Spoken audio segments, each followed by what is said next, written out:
শাহরিন হাশেম, একটা ব্যাপার আমরা অনেক সময় খেয়াল করি না, সেটা হলো তোমার সিটি স্ক্যানে যে ব্রঙ্কাসের ডায়ামিটার। তুমি দেখো যে এই যে ব্রঙ্কাসটা কেমন রাউন্ডেড হয়ে গেছে না, রাউন্ডেড হয়ে গেছে, এরকম রাউন্ডেড থাকার কিন্তু কথা না, এবং ন্যারো হয়ে গেছে। সাধারণত এরকম চিড়ে চেপটা থাকার কথা। এবং এখানে দেখো তুমি যদি কম্পেয়ার করো, একটু সেকশনের কারণে একটু এদিক সেদিক হতে পারে।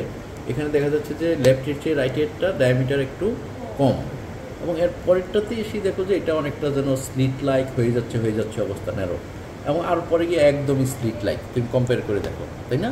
সো এখানে কোনো একটা প্যাথোলজি থাকার কথা, আইদার এটা এক্সট্রা ব্রঙ্কিয়াল কোনো লিশন যেটা ব্রঙ্কাসকে মানে কম্প্রেস করে রাখছে, অথবা এন্ডোব্রঙ্কিয়াল কোনো লিশন। তাহলে আমরা এখন কী করবো শাহরিন? এখন এফওবি করবো, ফাইবার অপটিক ব্রঙ্কোস্কোপি করবো, এবং পেশেন্ট ব্রঙ্কোস্কোপি করার একজন ক্যান্ডিডেট, এবং আমরা এই ব্রঙ্কাসের ডায়ামিটার দেখে সেই সিদ্ধান্তটা নিলাম।